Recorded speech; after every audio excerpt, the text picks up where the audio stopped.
सर्वांना नमस्कार. स्वागत आहे आपलं मराठी चातुर्य कथा या यूट्यूब चॅनलवर. व्हिडिओला लाईक करा, चॅनलला सबस्क्राईब करा आणि बेल आयकॉनवर प्रेस करा, जेणेकरून सगळ्या नोटिफिकेशन्स तुमच्यापर्यंत वेळेत पोहोचतील.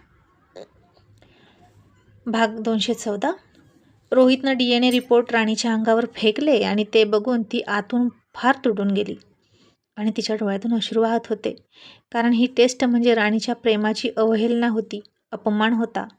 तिनं त्याच्यासाठी जे काही केलं ते त्यानं पायदळी तुडवलं होतं आणि वर तोंड करून विजयी झाल्यासारखा हसत होता. आणि ती शांत झाली हे बघून आणि आपण तिला नामोहरण केली, तिला हरवली असं त्याला वाटत होतं. आणि रोहित त्याच्या भारदस्त आवाजात तिला म्हणाला, बघ, नीट बघ, वाचलंस का हे रिपोर्ट? नीट वाच. आता तू म्हणूच शकत नाही की राणा माझा मुलगा आहे. त्यानं मला बाबा म्हणायचं नाही. आता तू मला त्याला भेटण्यापासून रोखू शकत नाही, कारण हे रिपोर्ट सांगतात की त्याच्यावर माझा हक्क आहे आणि मी त्याला हवा तेव्हा भेटू शकतो. आता राणीनं दीर्घ श्वास घेतला आणि निश्वास सोडला, डोळे पुसले आणि त्याला कोरड्या सुरात म्हणाली, इतके खुश होऊ नका. हा DNA चेक करून तुम्ही असा काही मोठा तीर मारलात? जे आहे त्याचाच शोध लावलाय तुम्ही. DNA चेक तुम्ही फक्त तुमच्या डोक्यातला संशय दूर करण्यासाठी केलाय. याचा अर्थ तुम्ही संशयी आहात हे तुम्ही मान्य केलंय आणि तुम्ही तुमच्या तसल्लीसाठी हे DNA टेस्ट केले. यात इतकं आनंदी व्हायची काय गरज आहे? खरी गोष्ट तर मीही तुम्हाला सांगितलेलीच होती की याआधी, की राणा तुमचा मुलगा आहे, पण तुमचा माझ्यावर विश्वासच नाही. आणि आता हे रिपोर्ट माझ्या तोंडावर फेकून स्वतःचा पुरुषार्थ गाजवताय का? आणि मी कधी लपवलं की राणा तुमचा मुलगा आहे? उलट मीच त्याला तुमचं नाव दिलं, तुमच्या सवयी लावल्या आणि तुमच्या वाढदिवसासोबत त्याचाही वाढदिवस साजरा करत राहिले आणि सगळ्या हिंट देत गेले असंच म्हणावं लागेल. त्यामुळे माझ्यापुढे खोटा रुबाब दाखवायचा नाही. तुम्ही ती लढाई जिंकल्याचा आव आणत आहे जी ऑलरेडी मी जिंकली आहे, किंवा मी ती लढाई सोडून दिली आहे.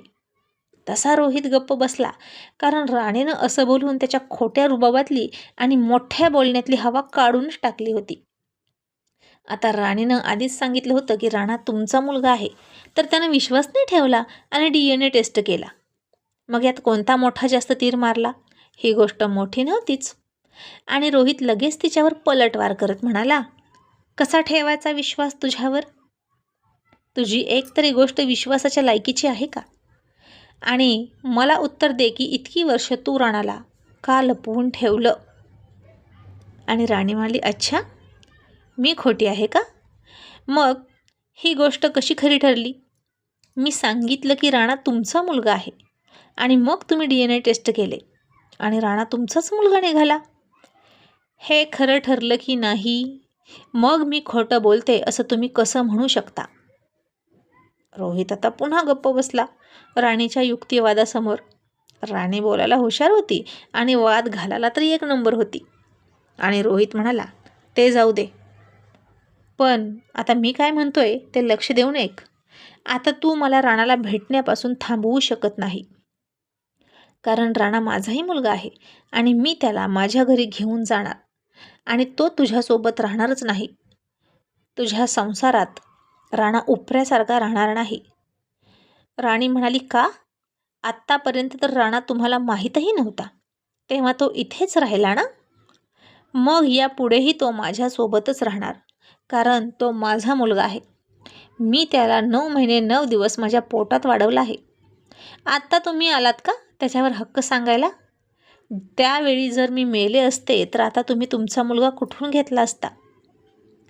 आणि रोहित म्हणाला, खोटे आरोप करू नकोस. सतत एकच गोष्ट बोलल्यानं तुझी खोटी गोष्ट खरी ठरणार नाही. आणि तुझ्याकडे काय पुरावा आहे की तुझ्या अंगावर मारेकरी घातले मी याचा? हे खरं आहे की तू त्याला 9 महिने 9 दिवस पोटात वाढवला आणि हे तर प्रत्येक स्त्री करत असते. यात नवलते काय? पण तो तुझ्या पोटात येण्यासाठी मीही कारणीभूत आहे, त्यामुळे माझाही त्याच्यावर समान हक्क आहे. आता राणी पण काही कमी नव्हती. आता त्याला असाच सोडणार नव्हती आणि राणी थोडीशी उपरोधिकच हसली, अगदी त्याच्यासारखीच. आणि त्याच्यावर पलटवार करून म्हणाली, नेहमीचं प्रत्येक पुरुषाचं गुळमुळीत वाक्य तुम्ही पण बोललात. आणि का नाही बोलणार? आणि एक स्त्री आणि पुरुष एकत्र आले की ते होतंच. यात नवल काय आहे? हे तर प्रत्येक पुरुष करतो तेव्हाच तो बाप होतो. आणि माझं मूल म्हणून मिरवतो, जसे तुम्ही आता करत आहात. कारण त्यावरूनच तो पुरुष होता हे सिद्ध होतं. आणि मिस्टर रोहित सूर्यवंशी, तुम्हाला सुद्धा हाच आनंद झाला आहे की तुम्ही तुमचा पुरुषार्थ सिद्ध करू शकला, हो ना? हा आनंद त्याचाच तर आहे. असाही राणीनं एक जहरी टोमणा त्याला मारला आणि रोहित त्याचा पुरुषी अहंकार डिवचल्यामुळे चिडला आणि म्हणाला, तू जास्त बोलू नकोस. आणि राणी खोचकपणे म्हणाली, का मिरच्या झोंबल्या का तुम्हाला? पण आता मी तुमचं ऐकून घेणार नाही. तुम्ही मला काहीही बोलाल आणि मी मुकाट्यानं ऐकून घेईन असं होणार नाही. अहो, जर त्याला इतके महिने पोटात वाढवून, कळा सहन करून, इतकी वर्ष जपून मोठा केला, तरी आई म्हणून जर मला महत्त्व नसेल तुमच्या नजरेत, तर त्याच्या जन्माला कारणीभूत तुम्ही आहात. तुमच्यामुळे तो माझ्या पोटात आला. मग तुम्हाला का इतकं महत्त्व द्यायचं मी? आणि तसंही आत्तापर्यंत बापाशिवाय तो एकटा वाढला आहे. त्याला बापाची गरज नाही पडली आणि यापुढेही पडणार नाही. मग तुम्ही का उड्या मारत आहात? तुम्हाला तुमचा मुलगा मिळाला म्हणून? जगात इथं सगळे बाप होतात, तसे तुम्ही पण झालात. पण एक गोष्ट लक्षात ठेवा, स्त्रीच्या पोटात बाळ सोडून दिलं की आपण बाप झालो असं होत नाही. त्यासाठी तिच्या इतक्या खस्ता खाऊन त्या बाळाला मोठं करावं लागतं. आई त्या बाळासोबत हसते, रडते, घाबरते, वेदना सहन करते आणि प्रत्येक अनुभव घेते. तसं तुम्ही काय केलं त्याच्यासाठी, हे जरा सांगाल का? मी आणि तो, आम्ही दोघं एकमेकांसोबत जन्माच्या आधीपासून आहोत. तसं तुम्ही आत्ता आलाय काही दिवसांपूर्वी त्याच्या आयुष्यात. त्यामुळे नक्कीच मी त्याच्यासाठी महत्त्वाची आहे. आणि मी किती महत्त्वाची आहे नाही हे सांगण्यासाठी तुमच्या सर्टिफिकेटची मला गरजच काय? आम्ही दोघं, आई आणि मुलगा, आमच्या विश्वात खुश आहोत. तुम्ही निघा. आता रोहितला फारच राग आला की, आणि रागात म्हणाला, असं कसं निघा? आता तू मला अशीच हाकलू शकत नाही. आता ते इतकं सोपं नाही. आणि तुझ्या विश्वात ढवळाढवळ करण्याची मला गरजही नाही आणि हौसही नाही. मी फक्त माझ्या मुलासाठी आणि माझ्या मुलापुरता बोलत आहे. तू तिकडं काहीही कर. आणि आत्ता मला तुझ्याकडून घटस्फोट हवा आहे. आणि राणावरचा हक्क सोडण्यासाठी तुला किती रक्कम हवी बोल? तू म्हणतेस ना की तू त्याला खस्ता खाऊन वाढवला, तर तू तुझी किंमत बोल, असा बिंडोक रोहित म्हणाला. आणि तिचं मातृत्व विकत घेण्यासाठी आलेल्या या रोहित सूर्यवंशीचा राणीला कानाखाली द्यावीशी वाटत होती. पण तिनं स्वतःला रोखलं. आणि राणी आता आणखीन चिडली आणि म्हणाली, खबरदार, जर अशी भाषा बोलाल तर अजून किती तुम्ही माझ्या नजरेत उतरणार आहात? आता तुम्ही मला माझ्या मुलाची किंमत करून सांगाल का? तुम्हाला लाज कशी वाटत नाही हे सगळं बोलताना? मला घरातून हाकलून दिलं, माझ्यावर मारेकरी घातले, माझ्यावर अविश्वास दाखवला, हे सगळं कमी आहे का? म्हणून तुम्ही आता राणाची किंमत करताय? हे पहा, राणा तुम्हाला अजिबात मिळणार नाही. माझा जीव गेला तरी नाही, असं म्हणून राणी चिडली. आणि रोहित म्हणाला, हे बघ राणी, आता तुझं लग्न झालंय आणि तुला दुसरं मूल होऊ शकतं, तर तुला राणा कशाला हवा आहे? तशी राणी आता आणखीन मोठ्यानं ओरडून म्हणाली, निघा. आणि तिला त्याचा एकही शब्द ऐकू वाटत नव्हता. तिला आता खूप त्रास होत होता. रागानं थरथर कापत होती. आणि तिची ती अवस्था बघून राणा घाबरला होता. आणि आता राणीचा चिडलेला आवाज राहुलनं खालून ऐकला आणि तो पळतच वरती आला. राणी प्रचंड चिडली होती हे त्यानं बघितलं. आणि तो रोहितला म्हणाला, रोहित, तू चल बरं. राणी, शांत हो. आणि राणी रडायला लागली आणि म्हणाली, का शांत होऊ मी दादा? आज या माणसानं आमच्या नात्याच्या सगळ्या मर्यादा ओलांडल्या. ते DNA टेस्ट करण्याची गरज काय होती? जर यांना माझ्यावर विश्वासच नव्हता तर? जेव्हापासून यांना तन मन धन अर्पण केलं तेव्हापासून यांना सर्वस्व मानलं. आणि आता असं वाटतंय की ते सगळं वाया गेलं. माझी तपश्चर्या, माझा त्याग, माझी सहनशीलता, सगळं वाया गेलं. आणि तुम्ही त्या प्रत्येक क्षणाचा अपमान केला आहे रोहित सूर्यवंशी. ज्या क्षणी मी तुम्हाला माझं सर्वस्व अर्पण केलं होतं, आणि तुम्ही त्या क्षणाचा सुद्धा अपमान केला आहे. ही DNA टेस्ट करून. ज्या क्षणी मी तुमच्यासोबत एकरूप झाले आणि त्या क्षणी राणा माझ्या पोटात आला आणि तुम्ही राणाचा सुद्धा अपमान केला आहे. आता हे सगळं ऐकलं आणि रोहित थोडा गप्प बसला, पण त्याच्यातला इगो आणि ॲटिट्यूड होता तसाच होता. राहुलला मात्र वाईट वाटत होतं राणीची अवस्था बघून. राणा मात्र गोंधळला होता.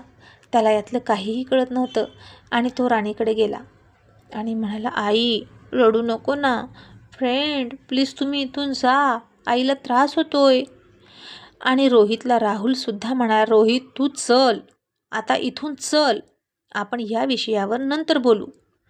आणि आता रोहितनं पुन्हा राणीकडे कुत्सितपणे आणि दम देत बघितलं आणि म्हणाला, आत्ता जातोय, पण मी माझा मुलगा घ्यायला नंतर येणारच. मी दिलेला प्रस्ताव तुला मंजूर असेल तर ठीक, नाहीतर पुढची लढाई लढायला तयार राहा. असं म्हणून त्यानं राणीच्या जवळून राणाला खेचून घेतला, स्वतःजवळ ओढून घेतला, त्याच्या कपाळावर किस केला आणि म्हणाला, माझा राणा, फक्त माझा. आणि तो निघून गेला.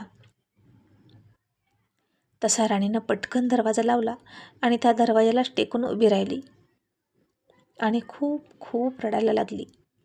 आजपर्यंत तिनं कमी लढाया लढल्या होत्या का?